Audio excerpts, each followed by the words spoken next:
Excellence, Monsieur le ministre de l'Administration territoriale, Messieurs les gouverneurs de région, Mesdames et Messieurs, je vais à présent vous donner lecture du rapport général des travaux de la deuxième conférence semestrielle des gouverneurs de région au titre de l'année 2022. Sur une très haute instruction de Monsieur le Président de la République, le ministre de l'Administration territoriale, Son Excellence M. Ataman Dipol, a présidé les 12 et 13 décembre 2022 à Yaoundé les travaux de la deuxième conférence semestrielle des gouverneurs des régions au titre de l'année 2022. Ces assises étaient placées sous le terme d'autorité administrative face au défi du maintien de l'ordre, du respect des droits des citoyens, de la bonne exécution des projets de développement et de la maîtrise de l'inflation. Y ont pris part, outre les 10 gouverneurs des régions, le ministre de la décentralisation et du développement local, le secrétaire d'État auprès du ministre de la Défense, chargé de la gendarmerie nationale, le délégué général à la sécurité nationale, le représentant de la présidence de la République, le représentant des services du Premier ministre, ainsi que certains proches collaborateurs du ministre de l'Administration territoriale. Les travaux qui se sont déroulés en 4 phases étaient articulés ainsi qu'il suit. 1. L'ouverture solennelle des assises. 2. La communication conjointe du CED et du DGSN. 3. La communication spéciale du ministre de la décentralisation et du développement local. 4. La séance à huis clos. 1. Solemn opening of the conference. In his introductory remarks, the Minister of Territorial Administration underscored that the second biannual Conference of Regional Governors 2022, which is being held on the 10th, administrative authorities confronted with the challenges of maintaining law and order, respecting citizens' rights, properly implementing government projects, and curbing inflation, was conferred, just like the past edition, on the esteemed instruction of the President of the Republic, His Excellency Paul Biya. To begin with, the Minister of Territorial Administration called for a minute of silence in memory of the victim of the landslide that occurred in Damas, Yaoundé on Sunday, 27 November 2022, and also in memory of some members of the prefectural body who passed away. He then indicated that this conference should, as it is of tradition, dwell on the security, political, economic, and social state of the nation on the eve of the end of the year festivities. In the same vein, he noted that the general concern of the conference was the follow-up to the first biannual conference held on 8 and 9 August 2022, at the end of which the commitment was taken to ensure the maintenance of law and order in towns and villages and to prevent public disorder. To this end, administrative authorities and defense and security forces were urged to stay on alert, encourage the collaboration of the population in the gateway of preemptive intelligence, and encourage them to set up vigilant groups, particularly in border areas, in order to combat smuggling and the illicit trade in weapons and ammunition, which is often linked for terrorists and other highway robbers. The fight against organized crime in all its forms and the consumption of drugs and narcotics, particularly in school premises, should also be carried on with determination. Concluding this aspect, the Minister of Territorial Administration stressed that emphasis should continue to be laid on the maintenance of law and order in all administrative units, respect for the authority of the state, the proper implementation of development projects, and the protection of persons and property. He went on to discuss other topical issues. Firstly, the increasing number of disputes related to the appointment of traditional rulers. In this regard, he gave appropriate instruction to regional governors with a view to preventing fraud and imposture in the process of transition to traditional leadership. Secondly, the municipal police, which has made headlines because of the frequent incidents involving the former and economic operators. In this regard, he invited his audience to sensitize mayors with a view to making this activity more efficient and human, and to ensure the implementation of the presidential decree which henceforth governs this function. As for the goods confiscated or seized by the municipal police, they must now be stored in well-known premises against a reserve and be properly protected. Furthermore, before any goods are seized, a receipt must be issued to the owner of the goods, indicating their nature and quantity. In addition, the fines to be imposed on traders should be proportional to the damage they cause, as the penalty should not be intended to keep their business. Thirdly, the fight against the illegal increase in the price of certain basic commodities, which should be stepped up in the run-up to the festive season.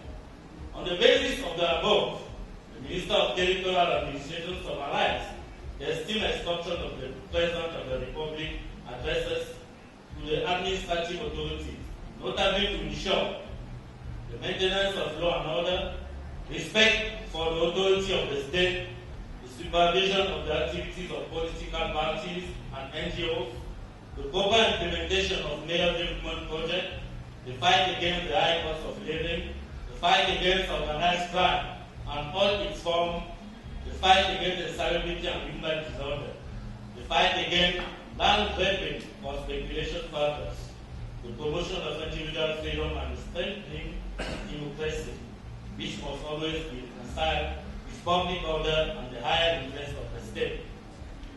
At the end of his introductory remarks, the Minister of Territorial Administration presented the subsequent agenda of the meeting, which includes joint presentation by the Secretary of State for Defense in charge of the National Gendarmerie and the Delegate General for National Security on measures taken on a research to ensure the security framework of the end of the year festivities.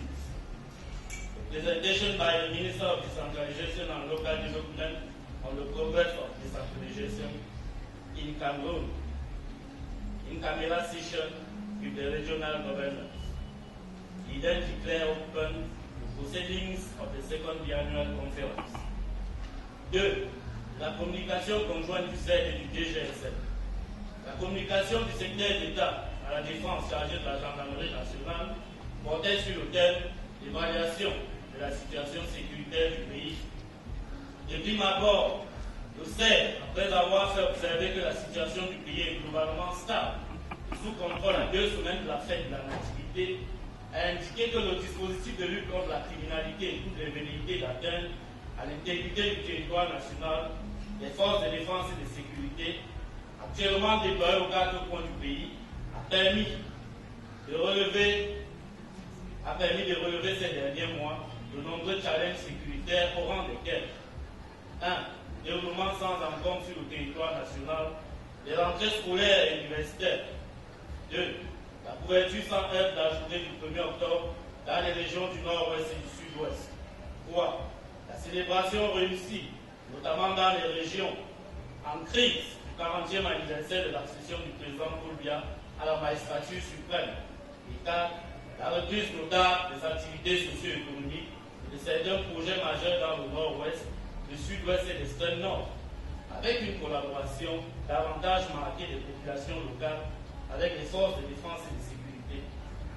Poursuivant, le secrétaire d'État à la défense, chargé de la gendarmerie nationale, a procédé à une revue sécuritaire d'ensemble, aussi bien aux frontières qu'au plan intérieur. Concernant les frontières, il est noté de manière générale une réelle analyse sécuritaire, qui entre autres les actions des opérations émergence K et Alpha, à l'intensification des mesures de contrôle des zones, aux manœuvres offensives couplées aux frappes d'artillerie ciblées, mesures de sécurisation des corridors, au lancement des recherches opérationnelles, aux luttes intra-factions ennemies et à l'adoption du projet de loi portant répression de la piraterie, du terrorisme et des atteintes contre la sécurité de la navigation maritime par le Parlement.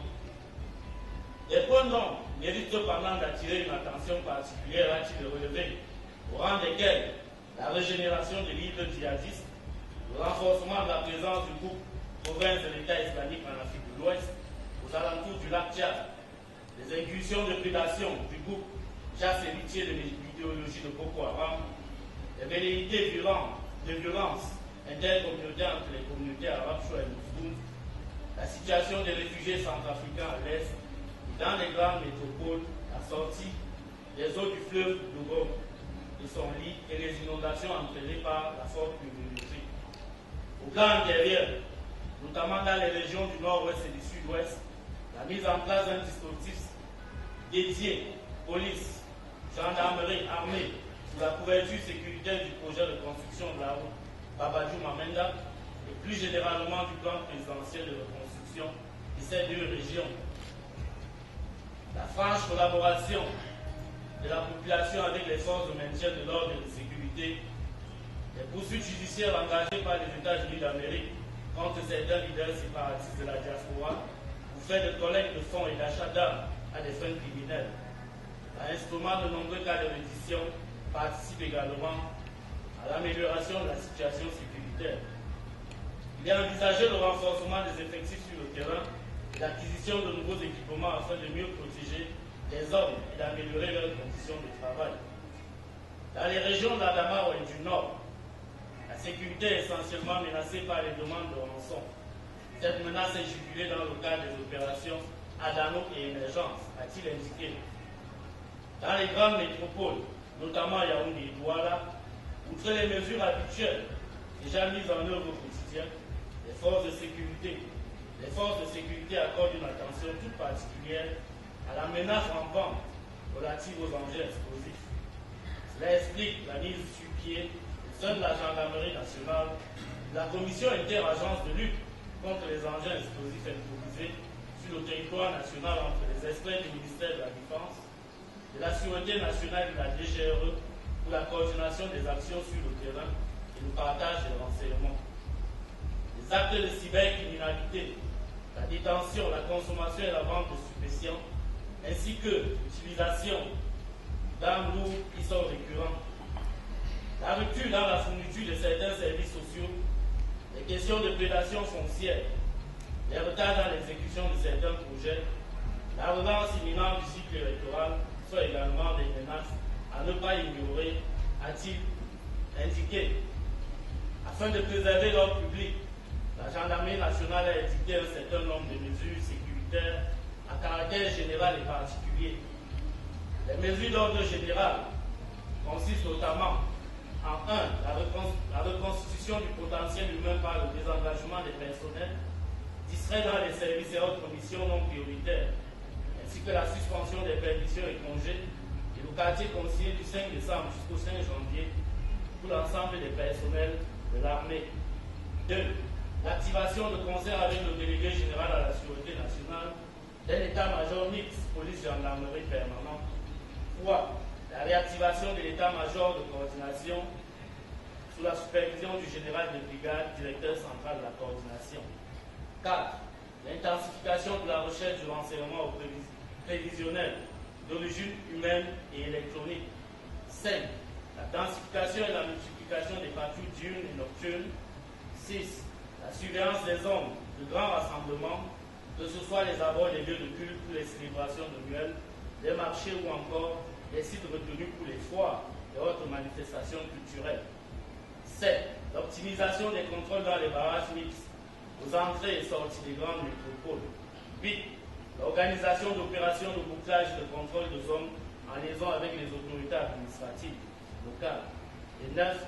Le déploiement d'une campagne spéciale de l'opération contrôle, surveillance, répression des infractions à la sécurité routière dans l'ensemble des 5 régions de gendarmerie.